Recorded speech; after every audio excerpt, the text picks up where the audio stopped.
Bueno, primero la felicito. Nos da mucho orgullo a las mujeres que estemos en altos niveles de poder. Le deseo el mayor de los éxitos. Sin embargo, creo que se sacó la rifa del tigre. El paquete económico que presenta el Ejecutivo Federal al Congreso es la demostración fehaciente del fracaso de las reformas estructurales que se aprobaron, de promesas incumplidas por parte del Gobierno federal y de una administración que sabe cargar mucho el diente a los contribuyentes, que gasta más de lo que ingresa, incluso más de lo que le autoriza el Congreso de la Unión, la Cámara de Diputados, y que ha abusado de la deuda para solventar el déficit, llegando ya a niveles de un sobreendeudamiento preocupante. Y a pesar de que el presidente dijo que no habría más déficits, hay un fuerte déficit que se subsanará para 2017 con 487,000 millones de pesos más de deuda, lo cual la lleva casi a 9 billones de pesos, lo que representará más del 50.4% del Producto Interno Bruto. De eso, en 2017 pagaremos solo intereses de la deuda por casi 600,000 millones de pesos. Obvio que esta es una política que no es aceptable, pero ha fallado sistemáticamente en los pronósticos de crecimiento. Para el 2017 nos prometen que la economía va a crecer promedio 2.5, pero en 2013 nos prometieron 3.5 y se logró 1.1, o sea, tuvieron un error del 69%. En 2014 ofrecieron 3.9 y se avanzó a 2.1, un error de 46%. En 2015 se prometieron 3.7, luego se llegó a 2.5 y hay un error de 32%. El 2016 está peor, ahorita al cierre del primer semestre estamos en 1.9% promedio. Y aunque ustedes no dan las cifras netas en el documento, sí nos dan los porcentajes de cierre de todo 2016 y de verdad se habla de un 2016 muy preocupante. Entonces yo creo que el optimismo desbordante que a veces se ve no se demuestra en la realidad. Primero, ¿cómo vamos a poder alcanzar esa tasa de crecimiento de 2.5 si tenemos una inflación que nos dicen en los datos de cierre 2016 que se va a disparar a 3.2% en la segunda parte de 2016? En los primeros meses fue de 2.7. La tasa de interés objetivo sube 100 puntos base el año próximo, lo cual encarece el crédito de una manera enorme, y sé que lo hacen para contener la fuga de capitales, que por primera vez en lo que va de esta administración no se alcanza a cubrir la fuga de capitales, ni con remesas, ni con turismo, ni con reservas, incluso sumándole el crédito contingente del Fondo Monetario Internacional.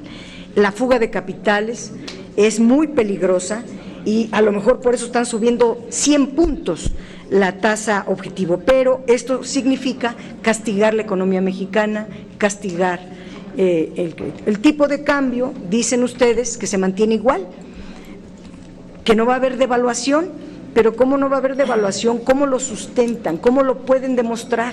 La economía pues son datos y estimaciones, es una ciencia, no es simplemente una ocurrencia de que no va a haber devaluación.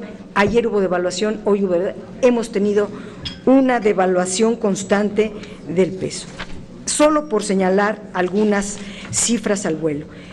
Qué bueno que usted ha estado, y muy recientemente, en la Secretaría de Desarrollo Social, porque entonces comprenderá que el presupuesto, el gasto que ustedes presentan recortado en 239,000 millones de pesos, que es casi un 1.2% del Producto Interno Bruto, recortan mucho el gasto en inversión. Tendremos el menor gasto de inversión pública de toda la historia reciente, apenas un 2.7% del Producto Interno Bruto. Si no hay inversión, ¿cómo va a haber crecimiento? Si el crédito se encarece, ¿cómo va a haber crecimiento? Esas son mis preguntas. Pero además, la mayoría de este recorte pasa a Pemex. Lo de Pemex es una tragedia, lo valoraremos en su momento, es un tema muy largo.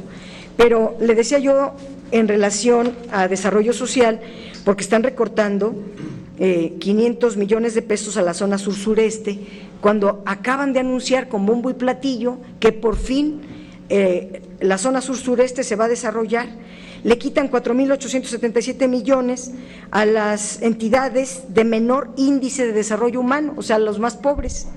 ¿Cómo se puede justificar? Pues que van a crear más pobres, como ha venido ocurriendo.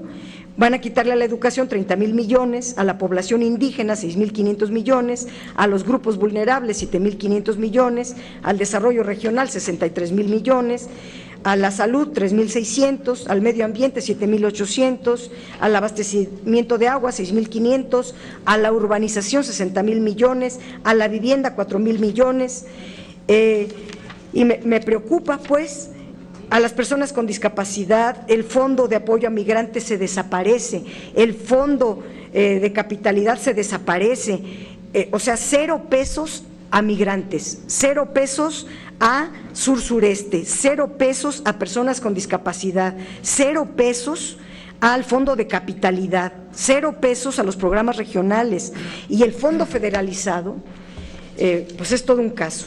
Si bien el ramo 28 aumenta 5.3% y el ramo 33 2.2%, el ramo 23 tiene una caída estrepitosa, y eso implica que al final el gasto federalizado tiene un aumento de 3.1% en términos reales. Pero finalmente se van a ver muy afectados los fondos federalizados. El fondo metropolitano disminuye 69.8%, el Fondo de Estabilización de los Ingresos de las Entidades Federativas, casi 25%, etcétera, etcétera. Entonces, le decía yo que a lo mejor se sacó usted la rifa del tigre, porque usted tiene que ver ingresos, tiene que ver gastos, tiene que ver la economía, tiene que ver todo.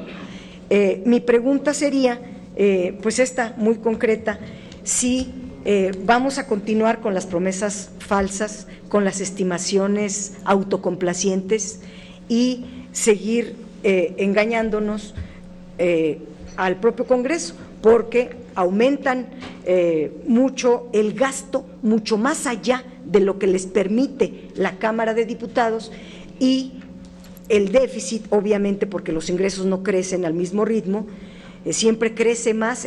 Desde 2013 a la fecha, los ingresos crecen, pero el gasto crece mucho más, y ese déficit lo han venido subsanando con deuda a niveles preocupantes. Le pregunto si esa, aprovechando que va a haber cambio de funcionarios, si esa va a ser la política que van a seguir ustedes. No sé si me espere a la otra ronda para la segunda pregunta. De una vez. Bueno, pues al jefe del SAT, primero decirle que usted es muy joven, me da mucho gusto, lo vimos trabajar con el doctor Videgaray, sin duda que tiene los conocimientos y la capacidad, pero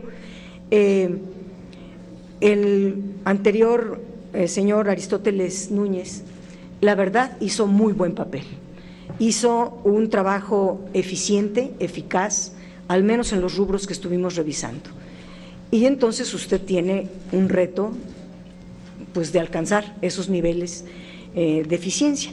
Pero yo le quiero hacer 2 preguntas en específico. La reforma energética de la cual usted redactó, la Secretaría de Hacienda adquirió facultades inéditas: el establecimiento y vigilancia de los términos fiscales de todos los contratos petroleros de exploración y extracción de hidrocarburos, el control de costos que puedan reportar las compañías. Al SAT se le encargó la realización de auditorías fiscales para comprobar que las compañías petroleras cumplan con todas las disposiciones legales. La Secretaría de Hacienda, a su vez, creó la Unidad de Ingresos sobre Hidrocarburos, y la misión del SAT en particular es vigilar estrictamente el componente fiscal, es decir, los derechos, los impuestos que deban pagar toda la actividad petrolera. Realizar los actos de verificación del cumplimiento contractual de toda la ronda 1 y lo que va de la ronda 2. Un factor crítico de los contratos es el reconocimiento de costos a los contratistas. Entre más costos le reconozcan ustedes, menor reparto de ganancias habrá para el Estado y los privados. Entre menos costos, mayor porcentaje de reparto y de ganancias habrá para el Estado. Las compañías operan de manera muy ineficiente a la luz de los resultados de cualquier país que me diga, de las que están ahorita compitiendo en México. Suelen inflar los costos, suelen sobreestimarlos, facturas falsas, etcétera. Y el impuesto sobre la renta, que es importantísimo, que pagan estas compañías, dependerá de los costos que ustedes como SAT, usted en lo particular, le reconozca a las compañías. La pregunta sería, ¿qué medidas concretas va a tomar usted como jefe del SAT para impedir que las compañías petroleras inflen los costos, o para que servidores públicos del sector energético sean capturados por compañías petroleras interesadas siempre en sesgar los procesos de control, de verificación, de auditoría? ¿Y qué nos garantiza que no habrá elusión fiscal y por qué con usted las cosas pudieran ser diferentes? ¿Cómo va a superar a el anterior jefe del SAT, Aristóteles Núñez? Si continuamos con la misma base de contribuyentes, si a los grandes contribuyentes se les sigue permitiendo la elusión fiscal. Y por último le preguntaría si conoce usted qué pasó con la investigación de las 300 empresas que aparecieron con capitales enormes en paraísos fiscales, como lo demuestran los Panama Papers, si se confirmó o no la elusión fiscal de estas 300 compañías. Muchas gracias por sus respuestas a ambos. Al contrario, muchas gracias.